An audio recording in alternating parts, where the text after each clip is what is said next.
Welcome! We are coming to you live on NASA TV from the Asteroid Initiative Ideas Synthesis Workshop. It's our final day. We've had 2 great days, although they were split up, of great conversation, and we start this morning with the Next Generation Engagement panel. It's an Asteroid Grand Challenge focused panel, and my name is Jason Kessler. I am the Asteroid Grand Challenge Program Executive based in Washington, D.C. And with me as co-lead is Jen Gustetic, the Program Exec for Prizes and Challenges, also at NASA headquarters in D.C. Our moderator this morning is Joe Gard, who works down here in Houston at the Johnson Space Center. So to get things started, we have already a change to our agenda. Alex Hall was not able to participate, and so we're going to start with Kevin Barry, who's representing the Lifeboat Foundation. We'll move to David Delgado from the Jet Propulsion Laboratory, and then Eric De Jong, also from the Jet Propulsion Laboratory, will be presenting. The plan is to have questions after each speaker. Kevin's going to have to depart before we wrap up, and so we want to make sure to be able to get questions to him before we break, and then jump into some discussion to figure out how can we move forward. The Grand Challenge is a new approach for NASA, and we want to figure out, are there new methods of engagement, and how do we connect with the public? So as a refresher, you might be getting sick of this slide. Maybe this panel will help us figure out how to do a better job. The Grand Challenge statement: to find all asteroid threats to human populations and know what to do about them. I think everyone agrees that is a grand challenge, and the images are very clear reminders of why we need to be thinking about this. The image on the right, from this very year, a meteor that exploded just north of Chelyabinsk in Russia, injuring over 1,000 and costing upwards of $40 million in damage. So a very clear reminder we're in a busy neighborhood. Another slide to put in context the Grand Challenge and the mission, both of which we're here in Houston talking about. Great overlap between the two, and so I think while we have a focus on the Grand Challenge in this session this morning, there's no reason why we need to limit the thinking about this next generation engagement simply to the Grand Challenge. And so as we go through our discussion, let's keep our minds wide and think about how can we include this thinking as we begin to really push out into the public the ideas behind the redirect mission as well.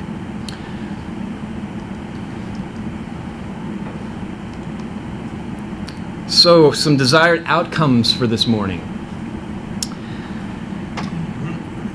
I think it's important that we get a shared understanding of what we're even meaning by next generation engagement. Maybe we won't get to a shared understanding this morning, but at least begin the conversation of what we're doing well, what needs improvement, are there new ideas on how we do that engagement. There's ability to connect to a population like we haven't seen before. We have more power in our hands and access than ever before.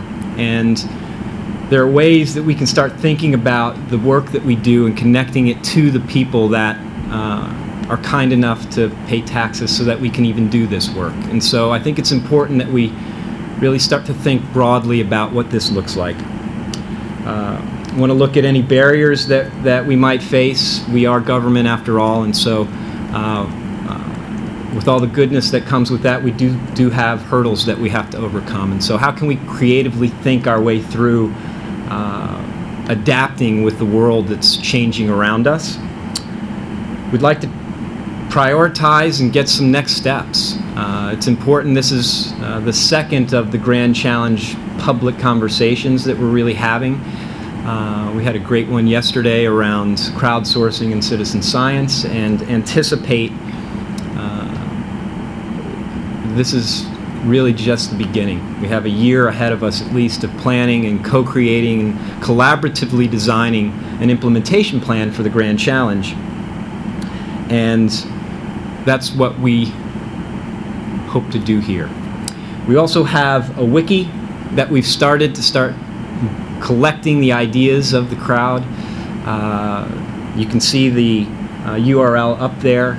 It's a wiki that you need to get, you need to request access to, but we welcome you to join us at agcnotes.wikispaces.com to let your voice be heard in this conversation. Additionally, if you are a Twitter user, hashtag AsteroidGC, you can follow the conversation. We hope to see you there. We'll be taking questions from the world through that means, and Joe's got his eyes on the internet for us this morning. So with that, why don't I turn it over to Kevin Barry, who's joining us from Lifeboat. He'll be joining us virtually. He'll have 10 minutes to present, and then I'd like to leave 10 minutes of questions after he speaks. And so with that, Kevin, are you with us? I sure am. Good morning, Jason. Good morning. Hello from Kennedy Space Center. Does my voice sound level okay? You sound great. Almost like you're here with us in person. All right. Well, I wish I was. I wanted to start off this morning by giving the group a little bit of an overview, just a couple minutes on what the Lifeboat Foundation is all about. And I'm not a chart reader, so I'll leave it to your intelligence to read the actual words on the screen. Lifeboat is a nonprofit organization. We have almost 2,500 members, many of whom are fairly significant in academia and the public. We have Nobel Prize winners, we have a lot of very popular science fiction authors, and even a few NASA and contractor employees. The foundation is watching and attempting to guide, in some ways, technological advances. We all know the pace of technology advance continues to increase, and the kind of risks we're looking at are the things I think we all worry about, where technology can be used for good or evil, inadvertently or maliciously. And we recognize there's a lot of risks to both our society and actually our physical environment based on some of these technologies. So we have an approach to build what we call shields, which are programs to shield us from harm, including, that's where the asteroid mission, Asteroid Grand Challenge fits in very nicely, and also programs we call preservers, which help us survive these events if they do happen. We're looking at, for example, how to set limitations on nanotechnology, how to deal with artificial intelligence, space habitats, thus the term lifeboat, how to stabilize and protect the internet, and of course, as I mentioned, asteroids and extraterrestrial challenges. The bottom word in yellow there, the singularity, is kind of a jargon term that's very well understood in hard science fiction. It's discussing the pace of technological intelligence and the connectivity that we have, and there are a lot of very well-founded, non-hysterical studies out there that predict, and they intersect fairly well at a position about mid-century where we may lose the ability to actually control the intelligence, whether you call it a passive intelligence or an active intelligence. Somewhere in the 2045 time frame is where they tend to center, with a span of 2020 to 2120, so that 100-year span. If you believe the progression and trending of the models, we reach a point where the world's mechanical intelligence reaches a significant level. Did my slide advance there? Yes, it did. All right, thank you. So Lifeboat responded to the public engagement part of the NASA challenge with a three-pronged approach: telling the story, a fabrication challenge, and leveraging excitement. And because I am both in the NASA community and hopelessly linear, 3 prongs got you 3 PowerPoint slides. That was an opportunity for everyone to laugh, which I couldn't hear. We did. Okay, good. The first one, telling the story. The intent of this is to engage the public in a graduated approach from passive to active engagement through virtual and both home-based and school-based means. Watching the story, what we're talking about there would be taking both NASA or partner-produced media, whether it's general media that supports the theme or it's very specific to the asteroid challenge. Also, education-specific content, physics-based, math-based, science-based, and moving that out into the public and out into the schools. Another way we talked about doing this was using old media, for example, your classic science fiction movies, or even the newer science fiction movies, and leveraging the popularity of those, possibly moving in not just to a passive watching mode, but more of a what's wrong with this premise, what's right and wrong about the physics in this movie. The second one, making the story. Now we're getting into active engagement, video contests, independent filmmakers, whether they're sponsored directly or through contests, possibly dedicated YouTube channels, film festivals, maybe on NASA centers or near them, or virtual film festivals. We discussed social media memes to prove that Facebook isn't just all about cute kittens. There's actually cute asteroids out there, or not cute asteroids. Contests and games, and journalism, story, science fiction contests. Lifeboat does sponsor science fiction contests and awards. Now, the third piece of this is where the real magic happens and the real cost happens. We're discussing the possibility of an elaborate, massively multiplayer online gaming community that's rooted in reality. It would be tied to actual physics asteroid data, streaming in or, buffered and delayed. Physical constraints would be real, tied to real physics, except for time, of course, because things happen slowly up there. These games would require a painful reset, like real life. There's no free life. So Mario doesn't fall off the cliff and pop right back up again. We discussed, though, layering on enough bling, whether it's reality-based or fantasy-based, to really engage the community, whether you're talking about fuel caches, discoveries of rare metal ore, you want to bring in aliens, just something to engage the public, to meld the fantasy or the fantasy and the reality of this. Prizes are great, in this case, Jason, because they're free. It would be things like launch passes, center visits, maybe gaming contests at space camps, things like that don't cost hard cash but are very attractive to the public. The second prong here moves from the virtual to the hands-on community. Our target demographic here would be the maker community, the maker shops and fairs, your garage inventors, universities, students at all levels. And the concept here is to show the public that there's something real can be done with an asteroid. We discussed the building block approach from taking ore acquisition and separation, conversion to raw stock, conversion to finished components, and control from manual hands-on to radio control to autonomous. This leverages the concept that we see down here at KFC with the Lunabotics challenges. Also, the retrieval challenges have been great. And we would want to provide a path or a development hierarchy, technology readiness levels from your Rube Goldberg, garage invention to flight-like hardware, and possibly, and this is where there is some money involved, a path from sounding rocket missions to orbital missions to possibly ISS missions.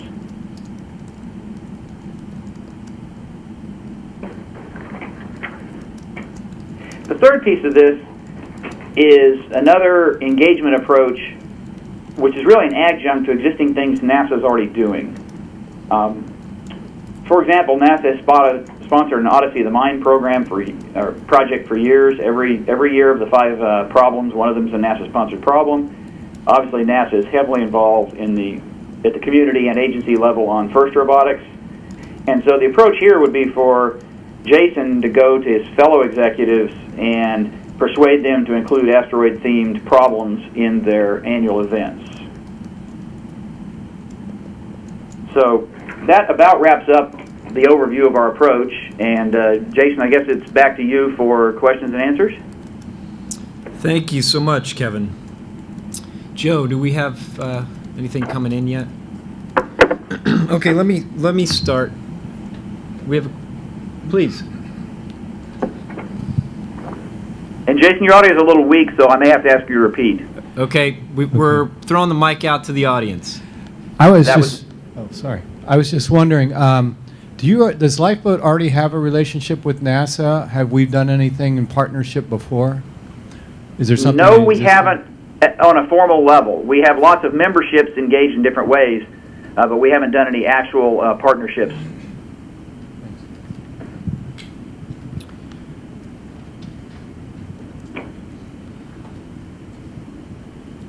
Hi, Kevin. How are you?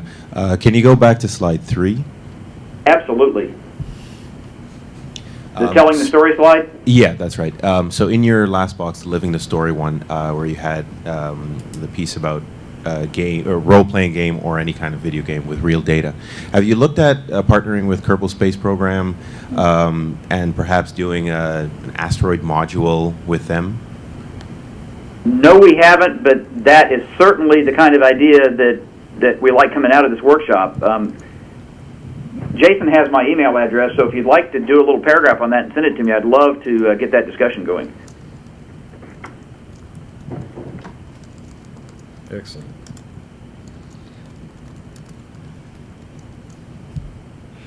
I'm curious, Kevin. One of the strengths here is that it's a very thoughtful, multi-pronged approach. How would you anticipate phasing over time? Because we're looking at a 10-year, the Grand Challenge is a 10-year effort. And so what would phasing of such an ambitious program look like from your perspective? Well, I'm going to return the question to you about what's your budget. Because, just apply money is always the answer to everything. Sure. Let's assume... But I would say, in general, I've watched the development of the Lunabotics project, or Lunabotics competition, very closely here at Kennedy Space Center. And it seems like there was about a 3-year curve to where it really started to get traction. So I would say, setting aside the actual gaming or flight demonstrations, which cost real money and have real constraints in time, I would think you could probably step each of these up on about 2-year increments. Okay. So you'd be 1 to 4 or 2 to 4 years getting the easy steps going, and then you're into the tough stuff, and you've got to put a real plan together. And from your experience, getting outside participation, whether it's in kind or actual funding resources, what's your experience with that? Most of the successes I have seen, whether it's Odyssey of the Mind, FIRST, Lunabotics, the Grand Challenge, or whatever, are done through high schools and universities. And the programs seem to be wildly popular if they involve NASA and space. So the industry side of that is interesting because budgets are tight, and I know in the programs I've been engaged with, we've struggled with less and less industry cash over the years for sponsorships. Mm-hmm. And so did that answer or not answer your question? Yeah, and so I'm wondering if, because that is a future you've seen, has that altered the model that you've looked at or approaches that you've taken, because you've seen this trend Are there ways of pooling resources, aligning interests such that the outcome can still be achieved, but we're doing it in a different way? I think the answer is yes. And I'll tell you, education, STEM, and corporate presence seems to me to be converging, even though money is tight on both the government and the civil side or business side. But I'm seeing more and more corporate sponsorships in the educational world, not just cash grants, but associations. Mm-hmm. So I think there's something there until, again, you start talking about multi-million dollars for flying hardware or building, server-based games. Sure. That's the piece of this I still have some thoughtful issues with. I have a question about, it sounds like you have a very large community of supporters. I'm wondering if you can touch on some experiences or successes that you've had, even the failures, in terms of building that community, growing that community. Is it virtual? Do you come together in person? As we start to think about this massive network of people potentially interested in hazardous asteroids because it affects every single human being on the planet, that's a massive network that we're talking about. And so how does one start to think about getting to scale? Jason, we have seen this. It is all about engaged leadership. And, volunteer organizations are difficult in that they're time constrained by the people involved. And when a leader emerges and is willing to do the work, we've seen a lot of success. When the leader doesn't have the time or the skills to hold the people together and drive a timeline, it's been very difficult.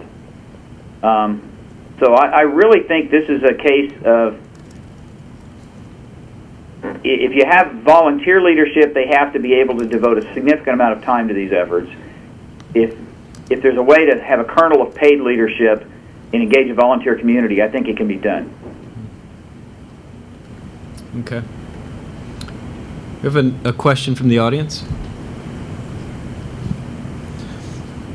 People tend to have preconceived notions as to what large organizations are about and what they expect. If an effort is popular because of a specific organization, does that tend to narrow the range of responses? And what suggestions would you have for how to avoid that? Could you ask your question again or slightly rephrase it? I kind of missed the thread there. Like if NASA, for example, is sponsoring something and people are going into that effort or joining it because of that, a lot of people tend to have a specific idea, whether it's true or not, of what they think NASA is. So does that grouping tend to narrow the range of responses to the specific effort? And how could you avoid that if one specific group is drawing all the attention? This is all in my experience. This is all about building a framework and a structure, and this is the eating the elephant one bite at a time approach, which is why I like the competitions and contests and projects so well, because near term it's got a very well-bounded set of criteria, and people in general are comfortable within a rule set or a boundary set. So the DARPA Grand Challenges and the NASA Grand Challenges, I think, have been very successful by setting a medium-term goal with a desired outcome and a reward, and in bounding it with a rule set. I've been in like you, probably everyone else, I've been in way too many philosophical discussions about the whichness of what that you can never really pin down what you're talking about.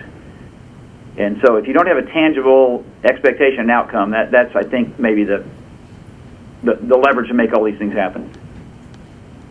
Question about which of these things are most important for NASA to contribute, and which things can be done by like the Lifeboat Foundation or corporations. One is, you said that things are popular if they're related to space and have the NASA brand on it. So as NASA branding, okay, NASA may be providing the contest dollars, okay, for a prize. Are those things more important than a straight funding line? And if you're just given a NASA brand and a NASA prize, can you get the rest of the funding to do the things you've listed here with just that enabling in these tight money times? Is that feasible? I think yes.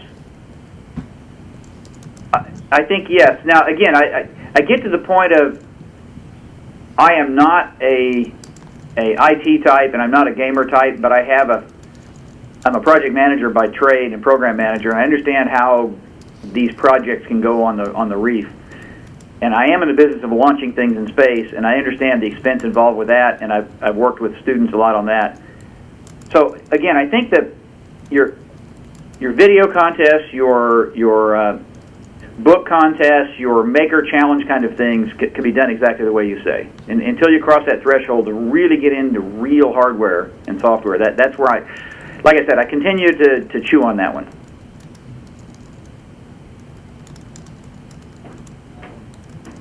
I guess I wanted to ask another question. This mic is a little bit weird. Hey, you made a really interesting comment about the existing programs, the Lunar Bots and FIRST, and having them take on asteroid themes. Do you have any insight into that actually, well, especially the Lunar Bots because it's right there at Kennedy? That they'd be willing to do something like that? And because they already have communities already established that are extensive. Yes, in fact, Ms. Sawyer here, who I don't know if she's the overall program level chair, but she's the implementer here. Her problem is one of popularity. They've been maxed out for 3. They've had this competition for 5 years, and they've been maxed out for 3. They physically don't have the resources to handle more than the 50 or so teams they get from international. So I would think we had thought in terms of an adjunct for Lunabotics, in the sense that it would be a co-competition, which Jason and his program would have to provide resources to support. Now, as far as FIRST goes, I like that one a lot. If you can, if the leadership can be persuaded, because FIRST has a single problem they do every year. And if you could persuade them to use this theme, it's almost a free ride. So you're saying there's actually a really successful NASA-based program that limits the number of participants because of funding or resources? Yes. Doesn't that seem like a really interesting problem to solve on the way to trying to create an even larger community? Oh, absolutely. And I know they would love to be able to handle, from a facility and a funding standpoint, a bigger crowd. This is a wildly popular. They hold it in the Rocket Garden here at the Visitor Center, and it's very well supported. It just takes, like I said earlier, my little catchphrase of just apply money. I really think it's a possible avenue, and it's related to lunar mining, which is certainly closely aligned with asteroid style. And I know the retrieval challenge up north is the same way. I think they're about a year behind on the curve, but they're very, very successful. Do we have any other questions in the audience? Anything online, Joe? Thank you, Kevin. Thank you, Jason. I do have to drop off, but I look forward to more communication and seeing you the next time you're down. You bet. Thanks for planting some good seeds with us. Great. Take care.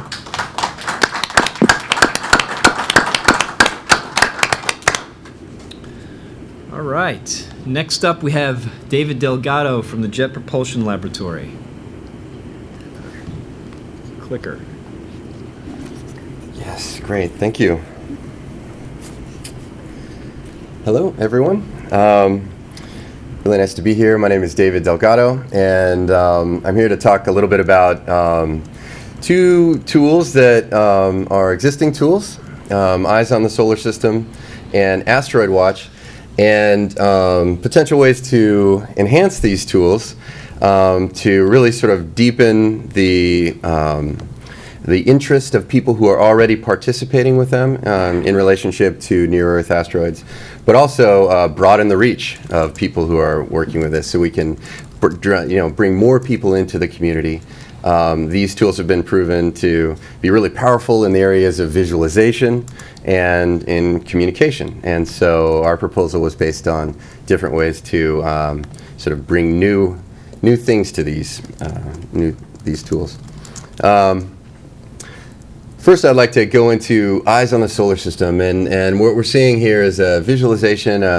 This Eyes on the Solar System is a 3D map running on a game engine that allows you to explore the solar system through 1950 to 2050. You can click on any label and go to that. That flexibility in time allows you to do things like go back in time. Here we are in 2004, and we're looking at the Cassini spacecraft as it arrives to Saturn.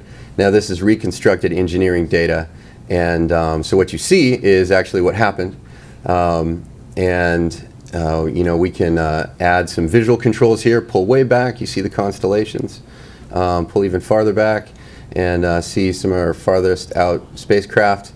And this is zooming way in, back to Earth, turning off the visual controls so that we can get a more photorealistic view of Earth and its correct position in space. We have already included a few dozen asteroids and comets into the system of Eyes on the Solar System. Some of the most popular ones and some of that have been considered the most explorable. Here we're looking at Vesta with a shape model provided by the Dawn spacecraft, the data, or you can, because we have that flexibility of 100 years, go back in time and look at the year 2000. Here we'll zoom into the NEAR spacecraft as it orbits the Eros asteroid. You can do kind of cool things where you can lock on to specific things, either the asteroid or the comet or the spacecraft. Here we're locking on to the NEAR spacecraft, and you can see what it sees at that time. Pull back and look at the solar system, all of the various labels, turn those off, and see a variety of different asteroid paths in the solar system. These are just a few of a very brief overview of the capabilities of Eyes on the Solar System, and just wanted to go over that briefly so we can talk about ways to enhance those things. Also wanted to bring up Asteroid Watch. Now, Asteroid Watch has been very good at communicating to people out there about the potential risk of near-Earth asteroids. I'm sure a lot of you are familiar with this. And I wanted to bring up just this Twitter page. There's this Twitter account that has a really big community, and this is a community that's actively engaged. They're listening. They want to know about asteroids, but we think that there's a lot of ways to bring more people in, and we wanted to think about new ways, new activities to sort of broaden that group and bring people who don't normally think about these things into the community of near-Earth asteroids. Sometimes we get free advertising, and this is an image that you've all have seen many, many times, obviously, but I wanted to show this. There's a lot of reasons to talk about this specific event for exactly what happened, but this was interesting because of the timing of when it happened. This happened just hours before the larger near-Earth asteroid DA14 was a near pass by Earth, and that was really interesting because this event obviously had a lot of media attention, and nearly 300,000 people went to Eyes on the Solar System for the DA14 pass by to watch the real-time visualization of that near-Earth asteroid pass by Earth.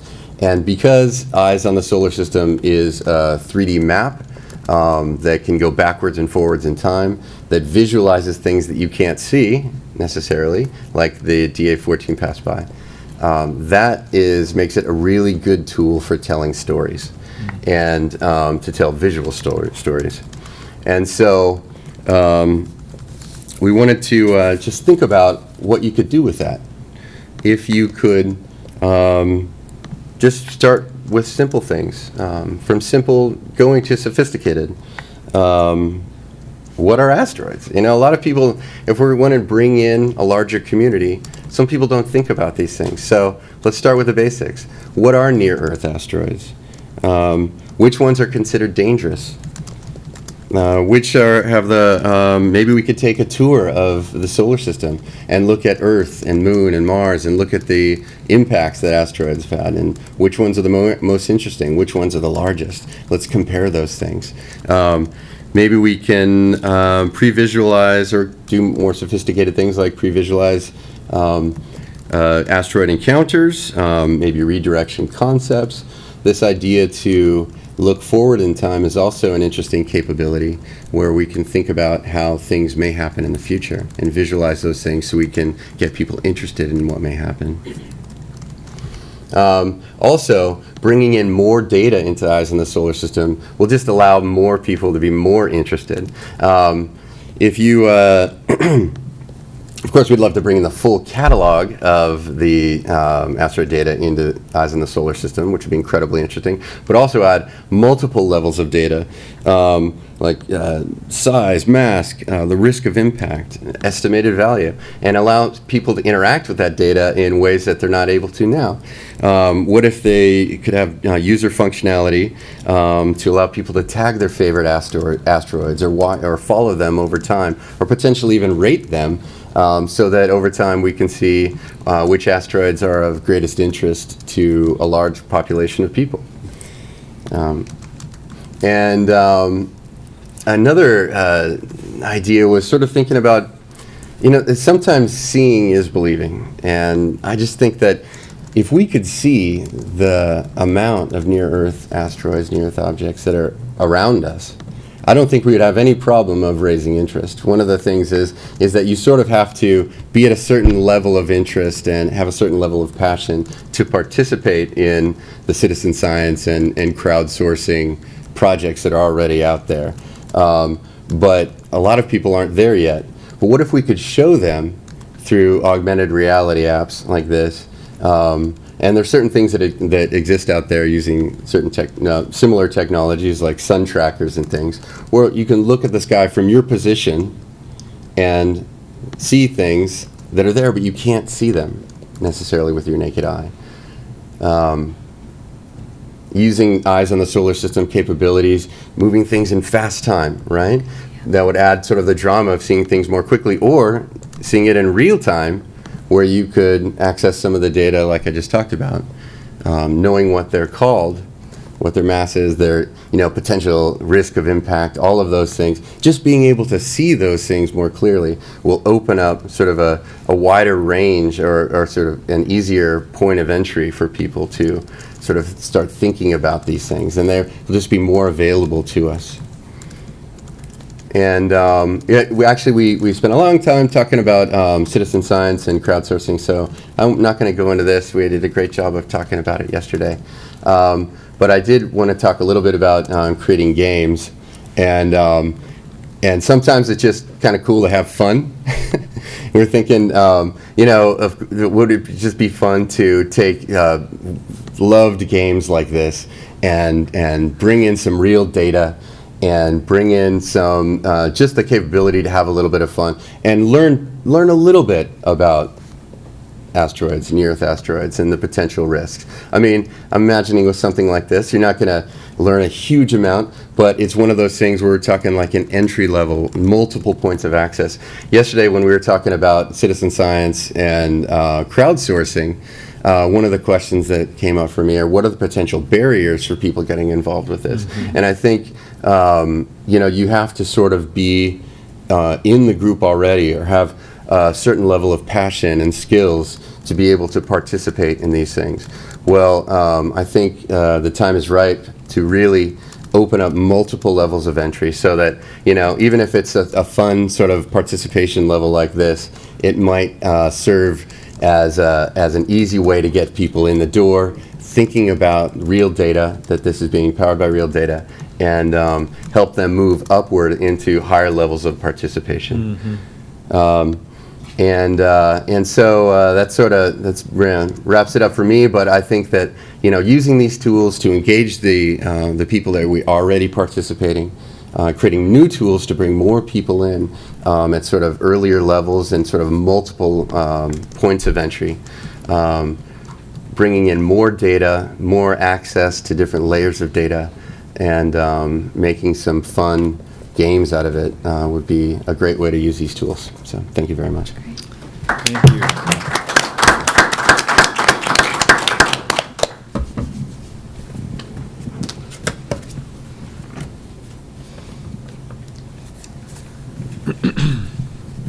That's just a great idea. I mean, an asteroids game based on real asteroid data in a sense, or the ability to hold up your smartphone and actually see what near-Earth asteroids are there is very cool. But how about Eyes on the Solar System as kind of even a observation planning kind of tool for the Minor Planet Center, or some of these asteroid observations, where you could create kind of, ellipsoids of uncertainty or other things, and kind of show the improvement to the, the asteroid orbit model or other things as additional data comes in. No, I think that's a great idea.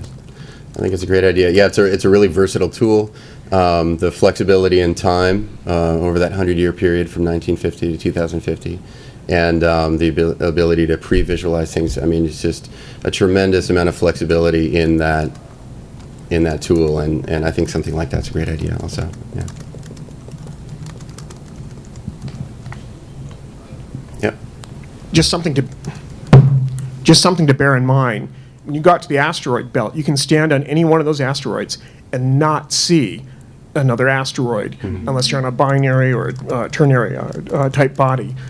Another thing to bear in mind, I'm all for public engagement and more, but you need big glass to find the stuff that NASA wants to find. We're talking 3-meter class type ground-based instruments to find the small stuff, or space-based instruments. And those are things that the public or crowdsourcing probably cannot likely finance. I mean, the movie Iron Sky was financed via crowdsourcing and so on. It's an interesting sci-fi flick, but we're talking big money, big science.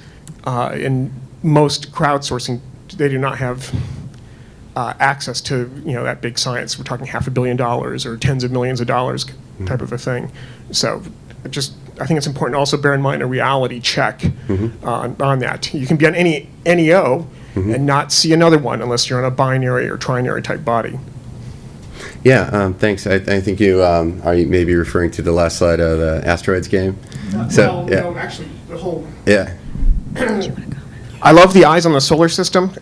Regrettably, it only goes back to 1950. Yeah. They tell another interesting story. If you want to tell the asteroid story, take it back to 1801, when astronomers were trying to really understand the Titius abode law, and where was the planet between Mars and Jupiter, and discovery of Ceres, a handful more asteroids, main belt asteroids by Olbers and so on. And then there's another flux in asteroid discovery in the 1840s. And then the first NEO, which you actually showed here, 433 Eros, was discovered in 1898. And then the sudden flood of things that come in. But the dots representing those asteroids would not be to scale. It'd give a false impression. Wow, it's a pretty crowded space. So, but there's a lot of space between that. But you see quite a logarithmic rise in the discovery rate, especially in 1998 when NASA takes on the goal of the NEO observations program was created and to find these things. But that's probably overwhelms the system. The folks at Armagh Observatory have done great visualization, data visualization, and the folks at PanSTARRS as well, to show how kind of crowded it is, but those dots representing those NEOs are not to scale at all. Yeah, no, I think you're right. Yeah, I think that specifically not to scale when I was talking about the augmentation app visualization. But if you can just imagine what would it look like, I mean, at real scale. If you could look at the sky and just see the full catalog of everything we've discovered so far, and look 10 years into the future and see what's actually been discovered then, been identified. There's a lot out there, and I guess my point was just wondering, like, if they weren't so hard to see, I think it would be a lot easier to get people engaged in thinking about what's actually going on. Yeah. And I'd just like to jump in terms of recognizing that the crowdsourcing and the engagement, even if it's taking the original Asteroids video game that I cut my teeth on, as a way of providing access to people, you're right. A space mission is going to cost a lot of money. Big telescopes cost a lot of money, but it's an issue that affects everybody on the planet. And so if we can connect to them to show them how this relates, then it becomes theirs as well. And so then we don't have to look to some big savior coming to provide the billion-dollar spacecraft that's gonna save me, but rather I see how I'm connected to that, and so therefore I want to be a participant in it.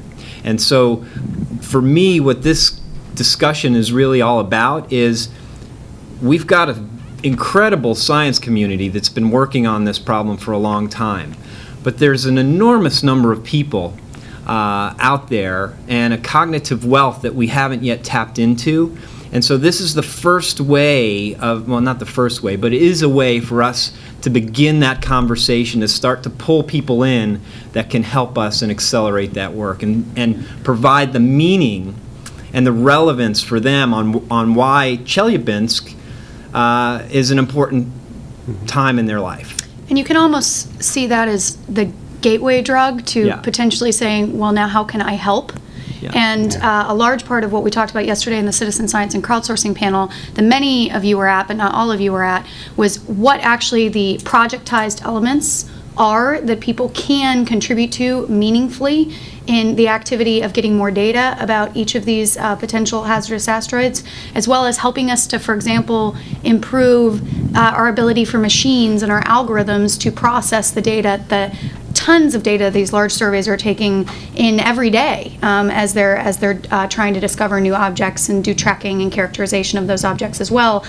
We announced a partnership with Planetary Resources yesterday to try to develop algorithms based on Catalina Sky Survey data to improve the efficiency of those algorithms using the crowd through things like Zooniverse and Topcoder challenges to improve upon today's state-of-the-art algorithms for actually processing through a bunch of that data that those large surveys take in. So there's certainly ways that individuals, once they're hooked, may also be able to start kind of graduating up the scale of tasks that they can help actually be involved in order to help do this work in a meaningful way. And it may not be the 3-meter telescope in their backyard that's going to cost someone a lot of money to put up themselves, but it could be follow-up observations that they're taking with a smaller telescope to help with tracking, for example, or light curve analysis, which is a sophisticated activity. But there's a number of different ways that we're also trying to think about how to harness the time and the expertise of folks to meaningfully contribute to the activity once they're hooked. Is it possible to use something like the 3D visualization models to track asteroids with known telemetries back to an origin? For example, if a series of asteroids that we don't know little about was tracked back to a major event, knowing what that event was might be able to tell us a lot more about the asteroids than our current level of direct observation. That probably is a better question for this gentleman right here.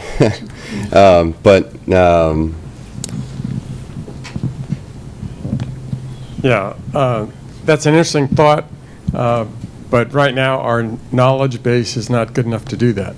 We can track things for maybe 100 years, okay, with good data and good detection information, okay, we can kind of run out the simulation for maybe 100 years. But you're talking about multi-body problems, which has always been a big problem in physics in general, okay? And so solving multi-body problems, for small bodies interacting with each other and with larger bodies like Jupiter as well as Earth and Mars is a very difficult problem. So, and in fact, a lot of us look at it as, if we detect it, we track it, and then we can predict for 100 years, it becomes somebody else's problem after the next 100 years. So, but one that certainly is worth pursuing, and as we get better physical simulations, then we can track things for longer periods of time. But not back to billions of years or hundreds of billions of years or tens of millions of years. So, thanks. So, any plans to integrate the ARM mission scenario into, like, the future module into Eyes on the Sky so that the public can better visualize what we're doing? And actually, at the same time, you save the mission a little bit of money by we could use that as our public outreach. Yes. So I think that's exactly what this tool is made for, and would be. It's a great way to just show the general public how it can work. I think it'd be very beneficial. Yeah, I think so. Great. Anything, Joe? All right. Thank Great. you, David. Thank you.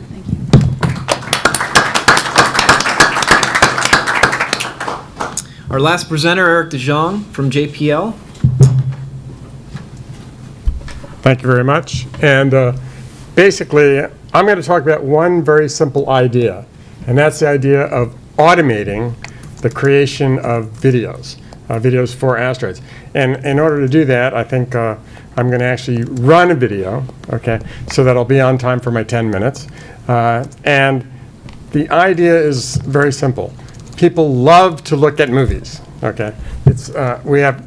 Hollywood has done a great job of giving us ideas about what asteroid impacts would be like. We'd like to make those things be a little more meaningful, okay? And what I listed here are some links that you can also follow up on after our meetings here. And it's the idea of creating both movies, images, mosaics, maps, and models. And so all of those are things that you can put in the hands of people so that my idea actually is to replace myself with 5-year-olds, okay? And replace all my friends with 5-year-olds. And we'll do it in one of two ways. We'll be successful in giving them the tools so they can make better videos than I can make, or they'll grow and replace me anyway. So I know I can be successful at that.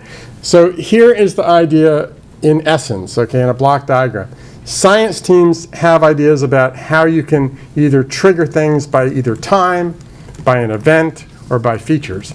And there's this huge amount of data we're grabbing, and in fact, big data allows us, with artificial intelligence or with knowledge-based machine, language-driven things, to then grab from that pool of big data the things we need, like this, okay? Like an image to taught us, and a light curve. And not to just show it as a still frame, but to automatically make the video that would show this. And I'll show you a video at the end of this.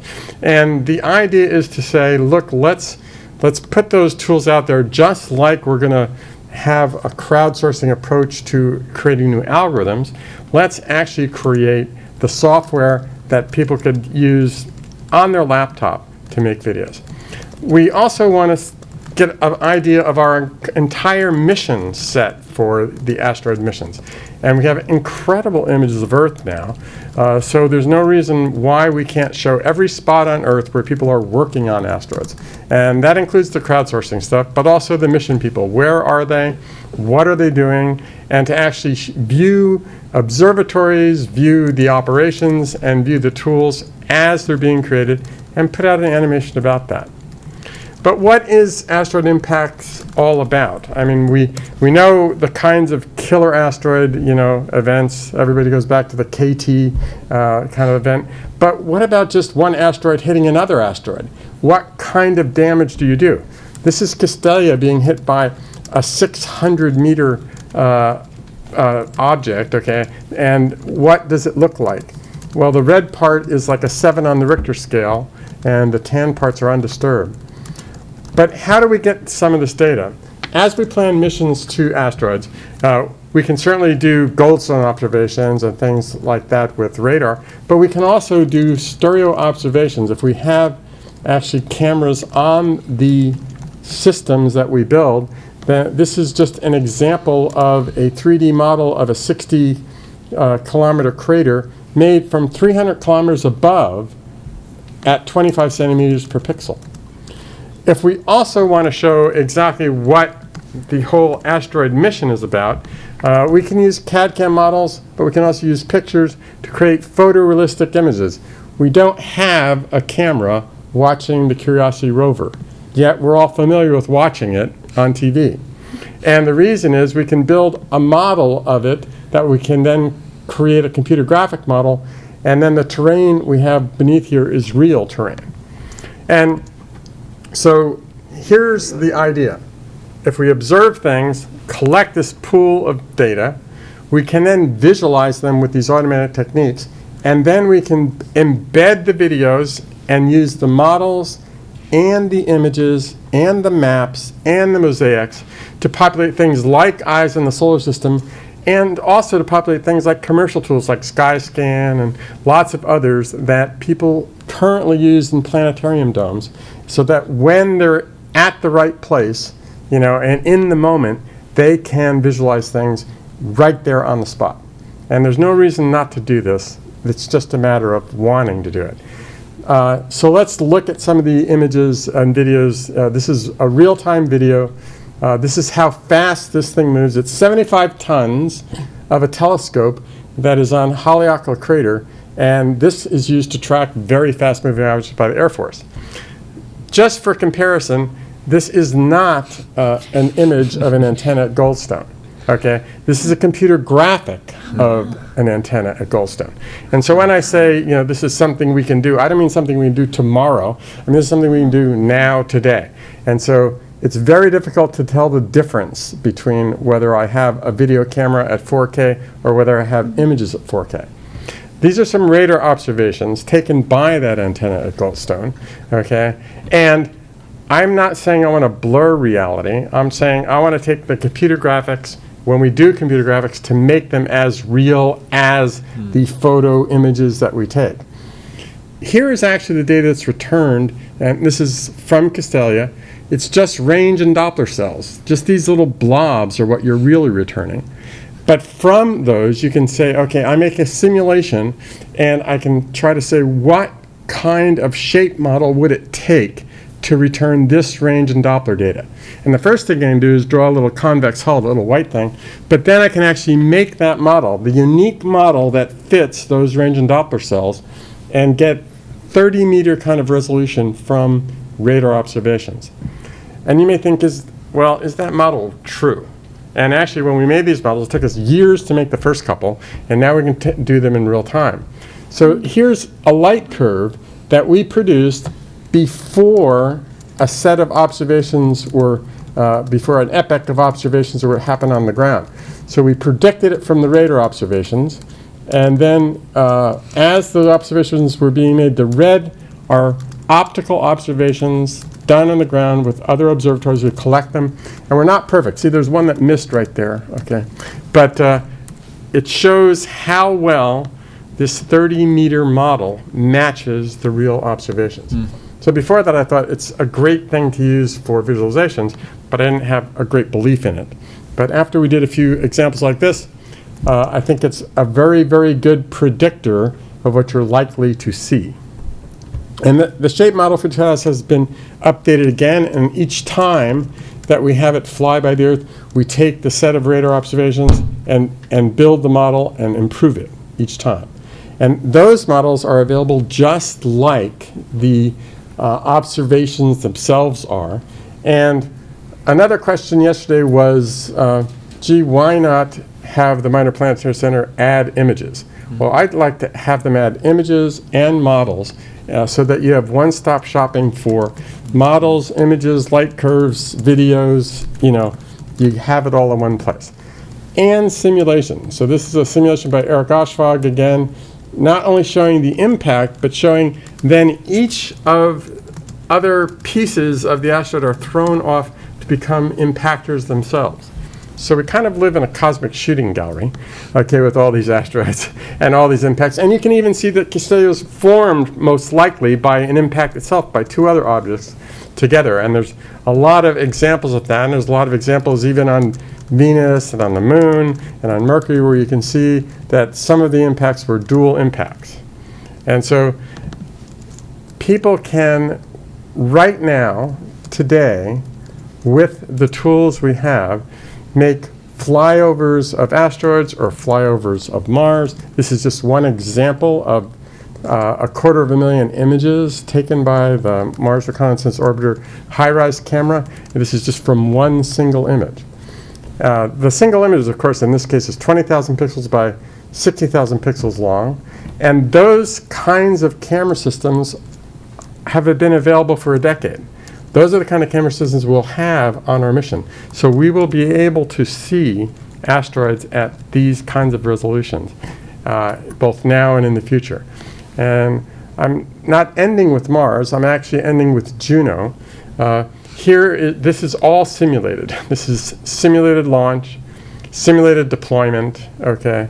And the reason I wanted to end with Juno was, at our previous workshop, it was a week before a near-Earth object was going to fly by the Earth, a very predictable one, a very small one, a few tens of meters across. That would be the Juno spacecraft. It was flying by at 35 to 39 kilometers per second, the speed of a very fast near-Earth object. And so if you want to see more about that encounter, we did use it actually as an example where people could observe it like they would observe an asteroid. There'll be more at the AGU on December 10th. So I thank you for your interest, and thank you for the chance to come here and talk about this. And again, this is the kind of thing we can do today. Thank you.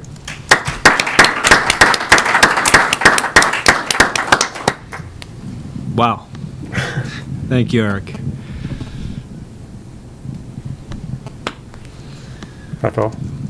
Eric, I have a super geeky question. So this process that identifies the 3D model from the radar data and stuff, yes. Does it typically converge to a single solution, or are there multiple good candidates for the shape? Well, that's a very good question. And if you have enough samples in time of range and Doppler, it will converge to a single solution. But that means you have to have been able to observe it long enough. And typically, a few tens or hundreds of samples are great. So if a few tens or hundreds in time of range and Doppler, then you can probably get a unique solution. If you have less than that, then you'll have multiple solutions, and but then you create multiple models, and then later, if you get another observation, you can correct it. So yeah. And Scott Hudson, by the way, was the person who first was able to do this at University of Washington, and he had this kind of lab where he tested his capability by using a different, instead of range and Doppler from a radio frequency, he did it with LiDAR, okay, and laser, and so that's why he was able to perfect this technique. Eric, can you, based on just photometric light curves and maybe occultation chords after large asteroids go in front of a star, can you even get a close model based on that type of limited data? Yeah, that's a very good question as well. Yes, you can. It won't be the same kind of resolution as you get, you saw here for Totatus, but nonetheless, you can get kind of a generic shape of whether it's kind of spherical or two spheres or, what kind of lobes. So indeed you can, and it's certainly a first good fit. And in the very early animation, we just did a convex hull on the thing, and you can do those kind of things starting, and then depending on which number of observations you have and its spin rate, you can perfect that model. I think Carl was suggesting that's why it's also good for amateurs to give us more phase information, which again would help with those models. So that's again a place where citizen science could help us, in fact, build those models. Yeah, and I have yet to see that come on unmannedspaceflight.com, which has been incredible. They do a better job, in fact, than what NASA does, I think, but they're using uncalibrated imagery, from Cassini or other places, but they bring out other details that, because the flux of data coming back from other folks. But unmannedspaceflight.com is an interesting resource, but it's not calibrated. Right. So. Well, unmannedspaceflight.com is a great resource, and they have a lot of enthusiastic people working on it, okay? And some of the people there use the same tools, in fact, literally the same tools as NASA provides. And in fact, if you check the credits and some of the people that are involved on, very often the same people that are on the mission may be part of unmannedspaceflight.com. So, and we hire some of them as well. So it's a great resource in many ways.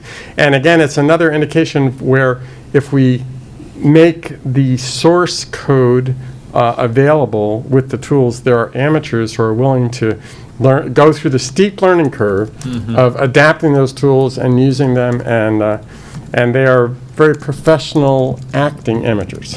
So yes. And in the case of Juno, we encourage them to actually produce their own images during the Earth encounter, and we have a gallery where we feature, everybody's images, not just the ones that NASA produced.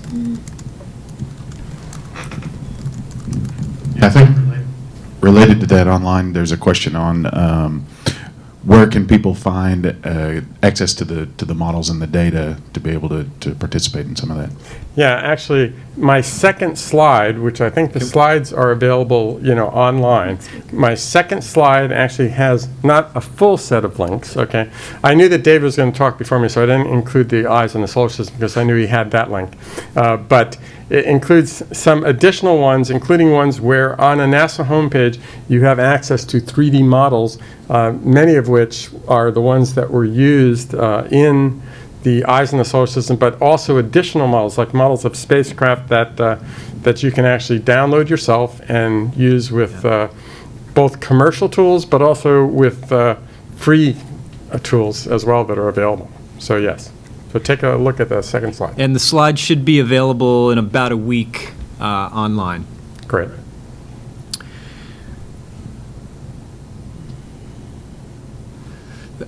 It looks like we're done with questions.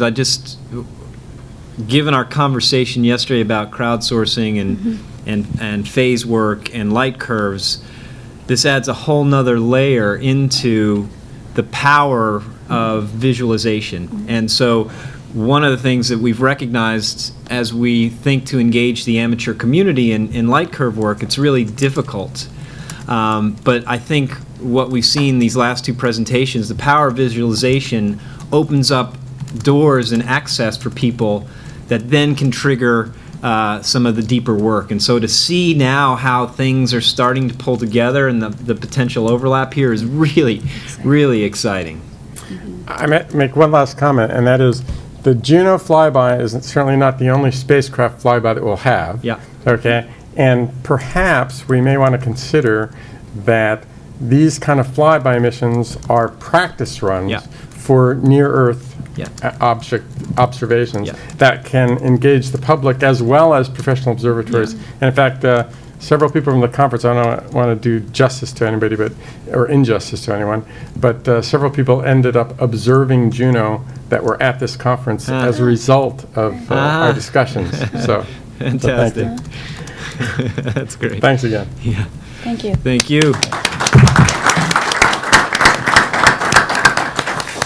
All right, let's take a short break and come back, and then hope to have some good discussion based on what we've seen, and then other ideas that you might have on moving forward with this next generation of engagement. So about 10-minute break. We'll be back at 20 after.